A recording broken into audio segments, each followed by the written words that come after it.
Welcome to this session. आज मैं आपके लिए लेकर आई हूँ करंट अफेयर्स के कुछ MCQs, जिसमें हमारा क्वेश्चन नंबर 11 कभी कभी समाचारों में देखा गया क्वांटम एंटेंगलमेंट निम्नलिखित में से किससे संबंधित है।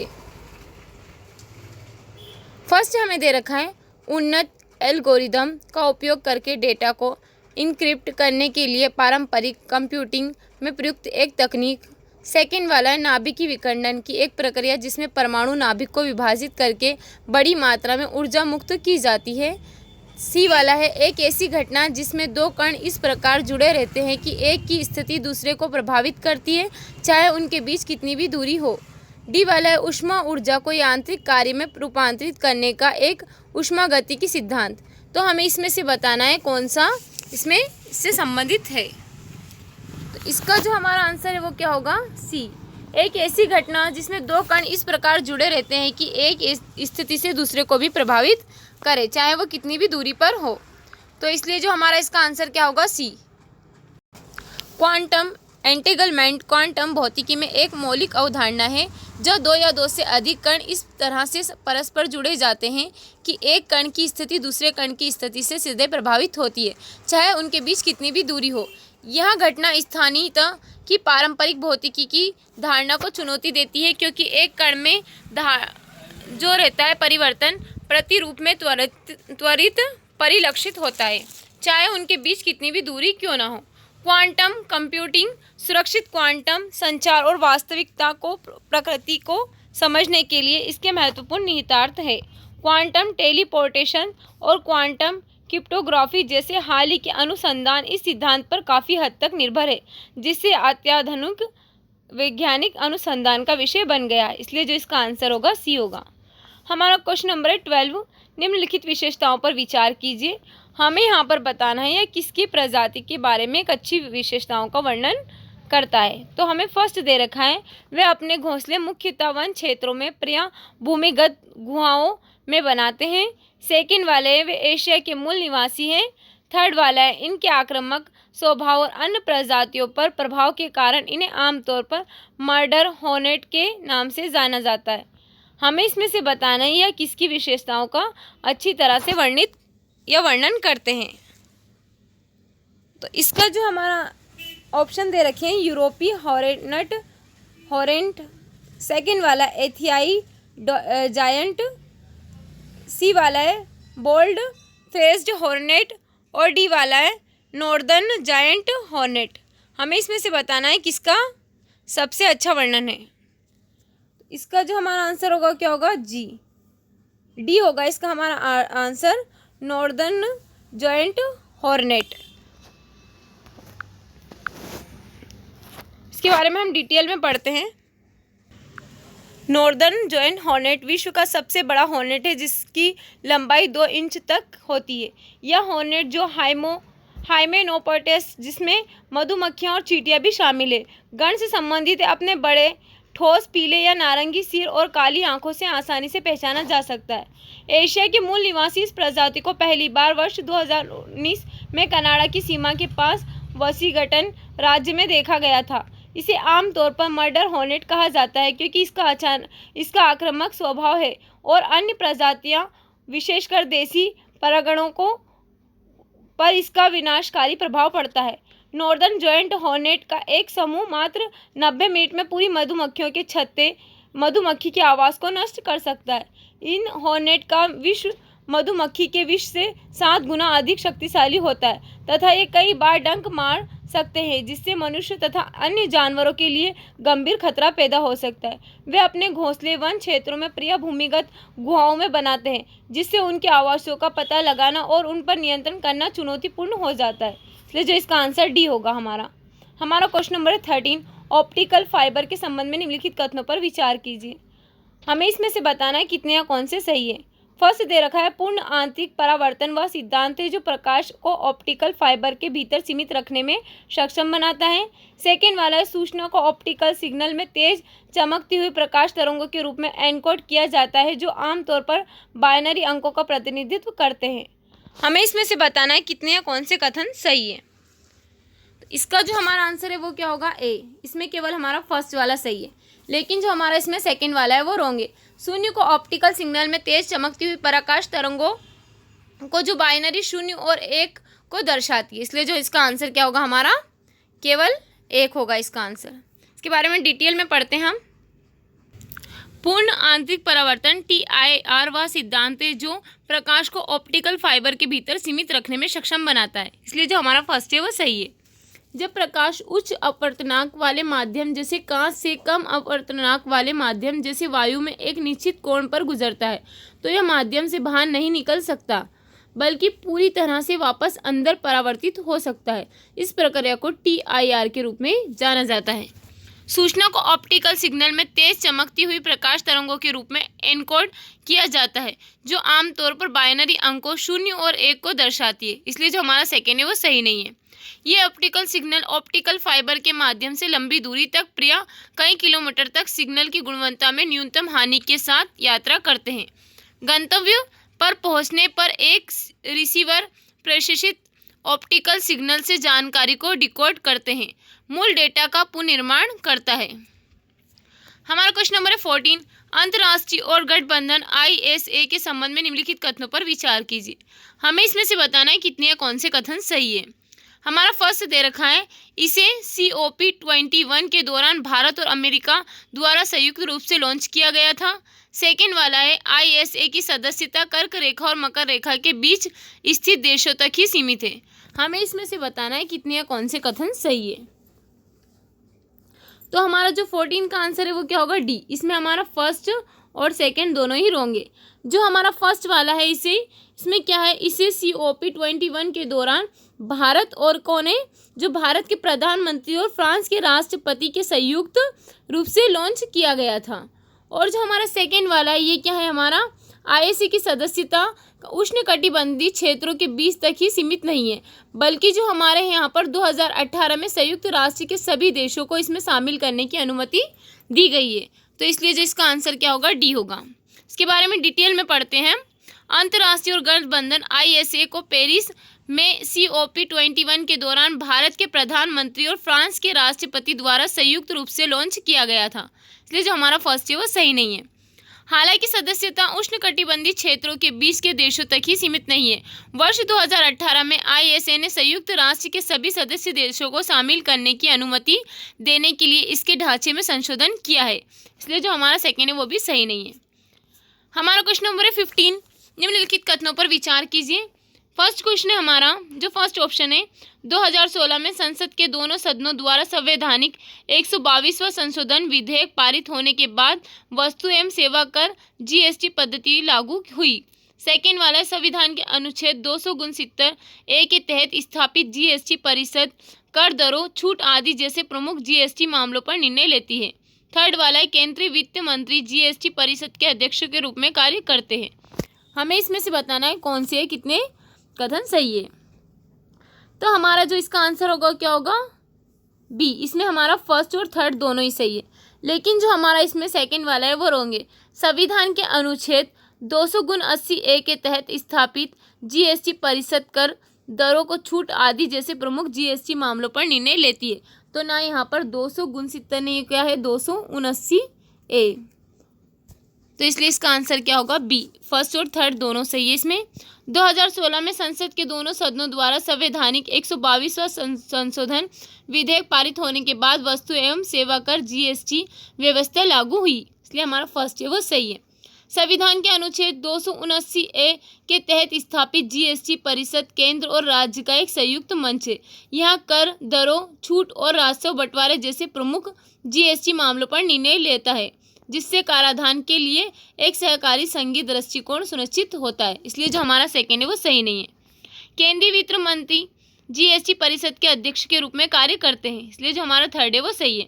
केंद्रीय वित्त राज्य मंत्री केंद्र का प्रतिनिधित्व करने वाले GST परिषद का सदस्य होता है। प्रत्येक राज्य वित्त, कराधान मंत्री या किसी अन्य पदाभिहित मंत्री को GST परिषद का सदस्य नामित कर सकता है। हमारा क्वेश्चन नंबर है 16। राष्ट्रीय मानव अधिकार आयोग NHRC के संदर्भ में निम्नलिखित कथनों पर विचार कीजिए। हमें इसमें से बताना है कितने या कौन से कथन सही है। फर्स्ट हमें दे रखा है, इसकी स्थापना पेरिस सिद्धांतों के अनुरूप की गई है।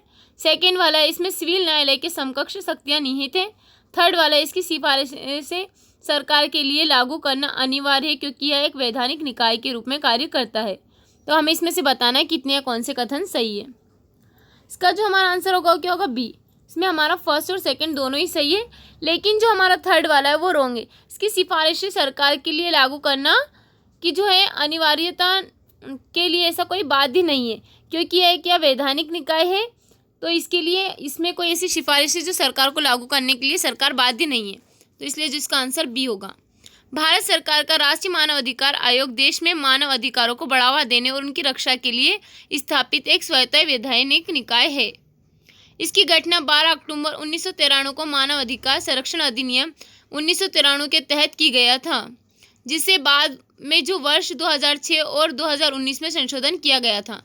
NHRC का गठन पेरिस सिद्धांतों के अनुसार किया गया था, जो वर्ष 1991 में पेरिस में अपनाए गए अंतर्राष्ट्रीय मानक है तथा वर्ष 1993 में संयुक्त राष्ट्र महासभा द्वारा अनुमोदित है, जो विश्व भर में राष्ट्रीय मानवाधिकार संस्थाओं के कामकाज का मार्गदर्शन करते हैं। इसलिए हमारा फर्स्ट है वो सही है। आयोग को सिविल प्रक्रिया संहिता 1908 के अंतर्गत सिविल न्यायालय के समतुल्य शक्तियां प्राप्त है, जिनमें दस्तावेजों की खोज और प्रस्तुति का आदेश देना, शपथ पत्रों के माध्यम से साक्ष्य प्राप्त करना, सार्वजनिक अभिलेखों की मांग करना, गवाहों की जांच के लिए कमीशन जारी करना तथा प्रासंगिक कानूनों द्वारा निर्धारित किसी भी अतिरिक्त शक्तियों का प्रयोग करना शामिल है। इसलिए जो हमारा सेकेंड है वो भी सही है। NHRC सरकार को केवल सिफारिशें दे सकता है जो कानूनी रूप से बाध्यकारी नहीं है। एक वैधानिक निकाय होने के नाते इसका निर्णय को लागू करने या अनुपालन सुनिश्चित करने के लिए कोई कानूनी अधिकार नहीं है, जिससे इसकी प्रभावशीलता सीमित हो जाती है। इसलिए जो हमारा वो थर्ड वाला है वो भी सही नहीं है, केवल फर्स्ट और सेकेंड सही है। इसका बी आंसर होगा। हमारा क्वेश्चन नंबर 17, निम्नलिखित युग्मों पर विचार कीजिए।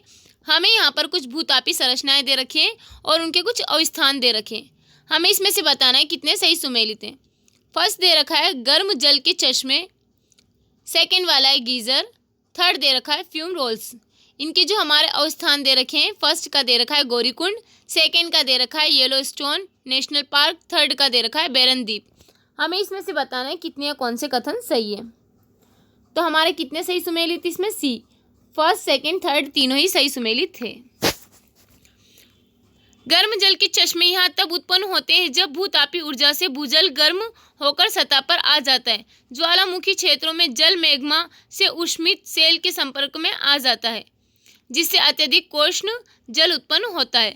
गैर ज्वालामुखी क्षेत्रों में भूतापी ढाल के कारण जल इतनी गहराई तक संचरित होता है कि वह गर्म शैलों से संपर्क कर सतह तक पहुँच जाता है। उत्तराखंड में स्थित गौरीकुंड गर्म जल के चश्मे का एक प्रसिद्ध उदाहरण है, इसलिए हमारा फर्स्ट वाला है वो सही है। गीजर ये जियोथर्मल संरचनाएं हैं जिनमें भूमिगत तापन के कारण समय समय पर जल और भाप बाहर निकलती है। ज्वालामुखी क्षेत्रों में भूमिगत गुहाओं में बड़ी मात्रा में भूजल भर जाता है और मैग्मा से उष्मित होकर जल भाप में बदल जाता है, जिससे गर्म जल और भाप का विस्फोट होता है। संयुक्त राज्य अमेरिका येलोस्टोन नेशनल पार्क में कई प्रसिद्ध गीजर मौजूद है, इसलिए जो हमारा सेकेंड है वो भी सही सुमेलित है। फ्यूम रोल्स ये भूपर्पाटी के वे विवर्त क्षेत्र है जिनमें ज्वालामुखी गैसें और भाप निकलती है। फ्यूम रोल्स तब उत्पन्न होते हैं जब मैग्मा भूजल के साथ क्रिया करता है, जिससे भाप और हाइड्रोजन सल्फाइड जैसी गैसें उत्पन्न होती है। अंडमान निकोबार द्वीप समूह में स्थित बैरन द्वीप एक सक्रिय ज्वालामुखी है जिसमें धुआं निकलता है, जो इसे एक उपयुक्त उदाहरण बनाता है, इसलिए जो हमारा थर्ड है वो भी सही है। इसका सी आंसर होगा। हमारा क्वेश्चन नंबर 18, माइटोकॉन्ड्रिया के संबंध में निम्नलिखित कथनों पर विचार कीजिए। हमें इसमें से बताना है कितने कथन सही है। फर्स्ट हमें दे रखा है वे झिल्ली से बंधे हुए कोशिकांग है जो ऊर्जा उत्पन्न के लिए जिम्मेदार होते हैं और उनमें अपना स्वयं का डीएनए होता है, जिसे माइटोकॉन्ड्रियल डीएनए के रूप में जाना जाता है। सेकेंड वाला एम्प्टी डीएनए विलोपन परिवर्तन के प्रति प्रतिरोधी है, जो समय के साथ माइटोकॉन्ड्रिया कार्य में महत्वपूर्ण हानि को रोकने में मदद करता है। हमें इसमें से बताना है कितने या कौन से कथन सही है। इसका जो हमारा आंसर होगा वो क्या होगा, ए। केवल इसमें फर्स्ट वाला सही है, लेकिन जो हमारा सेकेंड वाला है इसमें वो रॉन्ग है। इसके बारे में हम डिटेल में पढ़ते हैं। माइटोकॉन्ड्रिया अधिकांश यूकेरियोटिक कोशिकाओं के कोशिक द्रव्य में पाए जाने वाले झिल्ली से बंधे हुए कोशिकांग है। अधिकांश अन्य अंगों के विपरीत माइटोकॉन्ड्रिया का अपना डीएनए होता है, जिसे एम्प्टी डीएनए के रूप में जाना जाता है, इसलिए फर्स्ट सही है। कोशिका के पावर हाउस के रूप में संदर्भित माइटोकॉन्ड्रिया विभिन्न कोशिकीय प्रक्रियाओं के लिए आवश्यक ऊर्जा के उत्पादन के लिए आवश्यक है। माइटोकॉन्ड्रिया विशेष रूप से अंडे की कोशिका के माध्यम से मां से विरासत में मिलता है। माइटोकॉन्ड्रिया डीएनए एम्प्टी डीएनए विलोपन उत्परिवर्तन के प्रति संवेदनशील होता है। जहाँ एनडीए के कुछ भाग नष्ट हो जाते हैं, इन उत्परिवर्तनों का कोशिकाओं पर महत्वपूर्ण प्रभाव पड़ सकता है। जो हमारा सेकेंड है वो सही नहीं है। एम्प्टी डीएनए में विलोपन उत्परिवर्तन अणु को छोटा और कम कार्यात्मक बनाता है। उत्परिवर्तित प्रतिकृतिकरण के दौरान स्वस्थ से प्रतिसंप्रदा का कर सकता है, जिसके कारण माइटोकॉन्ड्रियल कार्य में धीरे धीरे गिरावट आ सकती है। हमारा क्वेश्चन नंबर है 19। निम्नलिखित कथनों पर विचार कीजिए। हमें इसमें से बताना है कितने या कौन से सही है। फर्स्ट हमें दे रखा है, प्रथम न्यायाधीश मामले 1981 में सर्वोच्च न्यायालय ने फैसला सुनाया कि न्यायिक नियुक्ति में भारत के राष्ट्रपति के पास अंतिम प्राधिकार है और उन्हें परामर्श प्राप्त न्यायाधीशों की सलाह मानने की आवश्यकता नहीं है। सेकेंड वाला है, द्वितीय न्यायाधीश मामले में 1993 में सर्वोच्च न्यायालय ने कहा कि भारत के मुख्य न्यायाधीश सीजेआई को उच्च न्यायालयों में नियुक्ति हेतु सर्वोच्च न्यायालय के 2 वरिष्ठतम न्यायाधीशों से परामर्श करना चाहिए।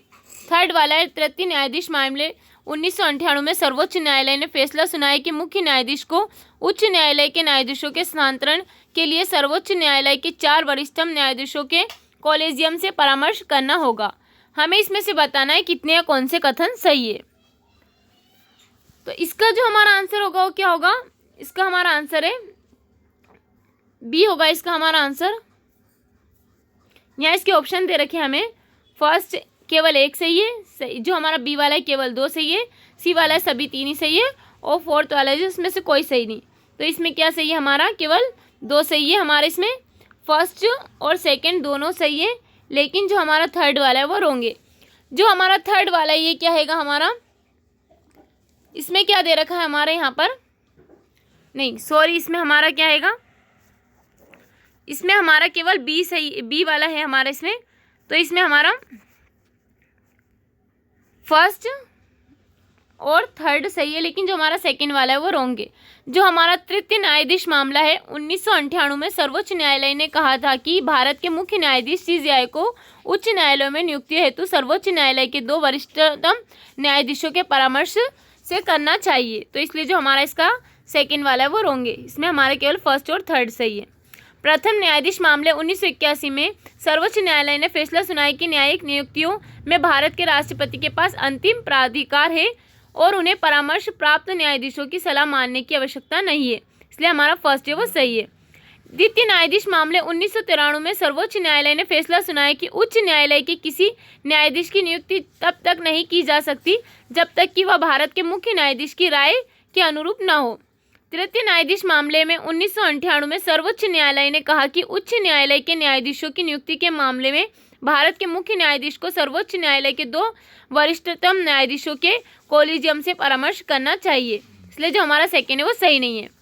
तृतीय न्यायाधीश मामले में सर्वोच्च न्यायालय ने यह भी कहा कि उच्च न्यायालय के न्यायाधीशों को स्थानांतरित करते समय भारत के मुख्य न्यायाधीश द्वारा सर्वोच्च न्यायालय के 4 वरिष्ठतम न्यायाधीशों के कॉलेजियम के साथ साथ उस उच्च न्यायालय के मुख्य न्यायाधीशों से परामर्श करना चाहिए जहां से न्यायाधीश को स्थानांतरित किया जा रहा है, और वहां उच्च न्यायालय जहां न्यायाधीश को नियुक्त किया जा रहा है, इसलिए जो हमारा थर्ड है वो सही है। आज का हमारा लास्ट क्वेश्चन है क्वेश्चन नंबर 20। निम्नलिखित कथनों पर विचार कीजिए। हमें इसमें से बताना है कितने या कौन से कथन सही है। फर्स्ट दे रखा है हमें, शिक्षा मूलतः भारत सरकार अधिनियम 1935 के अंतर्गत समवर्ती सूची में थी, लेकिन 42वें संविधान संशोधन अधिनियम 1976 के माध्यम से इसे राज्य विषय में स्थानांतरित कर दिया गया। सेकेंड वाला है 89 संविधान संशोधन अधिनियम 2002 द्वारा 6 से 14 वर्ष की आयु के बच्चों के लिए शिक्षा के अधिकार को अनुच्छेद 21A के अंतर्गत एक मूल अधिकार बना दिया। थर्ड वाला राज्य की नीति निर्देशक सिद्धांतों के अनुच्छेद 45 में संशोधन किया गया ताकि 14 वर्ष की आयु तक प्रारंभिक बाल व्यवस्था देखभाल एवं शिक्षा के लिए राज्य की जिम्मेदारी पर प्रकाश डाला जा सके। हमें इसमें से बताना है कितने या कौन से कथन सही है। तो इसका जो हमारा आंसर होगा वो क्या होगा, इसमें इसका जो हमारा आंसर है वो क्या है, हमारा इसका आंसर डी होगा। इसमें हमारा कोई भी सही नहीं है।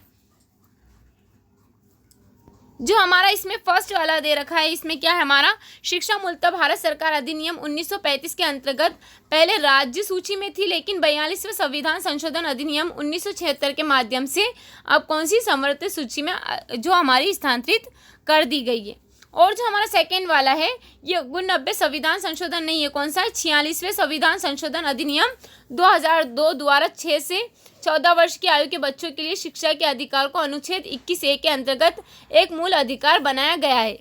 और जो हमारा थर्ड वाला है यहाँ पर क्या है, हमारा राज्य के नीति निर्देशक सिद्धांतों के अनुच्छेद 45 में संशोधन किया गया ताकि 6 वर्ष की आयु तक प्रारंभिक बाल व्यवस्था देखभाल एवं शिक्षा के लिए राज्य की जिम्मेदारी पर प्रकाश डाला जा सके।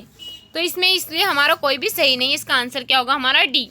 भारत सरकार अधिनियम 1935 के तहत शिक्षा मूल रूप से भारत के राज्य सूची का विषय थी और 42वें संविधान संशोधन से समवर्ती सूची में शामिल की गई, इसलिए जो हमारा इसका आंसर फर्स्ट वाला भी सही नहीं है क्वेश्चन। 46वें संविधान संशोधन अधिनियम 2002 द्वारा 6 से 14 वर्ष की आयु के बच्चों के लिए 21A के तहत शिक्षा के अधिकार को मूल अधिकार बनाया गया, इसलिए जो हमारा सेकेंड है वो भी सही नहीं है। इसके द्वारा मूल अधिकारों के अंतर्गत अनुच्छेद 21A को शामिल किया गया, जिससे 6 से 14 वर्ष की आयु के बच्चों के लिए शिक्षा का एक मूल अधिकार बन गई और निःशुल्क जो अनिवार्य शिक्षा का प्रावधान किया गया। राज्य की नीति निर्देशक सिद्धांतों में अनुच्छेद 45 को 6 वर्ष की आयु तक प्रारंभिक बाल देखभाल के साथ शिक्षा प्रदान करने हेतु राज्य की जिम्मेदारी पर जोर देने के लिए प्रतिस्थापित किया गया, इसलिए जो हमारा थर्ड है वो भी सही नहीं है। इसके अतिरिक्त अनुच्छेद 51A में संशोधन करके माता पिता या अभिभावकों के लिए यह कर्तव्य शामिल किया गया कि वे 6 से 14 वर्ष की आयु के बीच के अपने बच्चों या आश्रितों के लिए शिक्षा के अवसर सुनिश्चित करें। उम्मीद है जो आज का हमारा सेशन है आपको अच्छा लगा। अगर आपको हमारा सेशन अच्छा लगा है तो आगे की अपडेट के लिए हमारे चैनल को सब्सक्राइब करें और बेल आइकन को दबाना ना भूलें। Okay, thank you so much.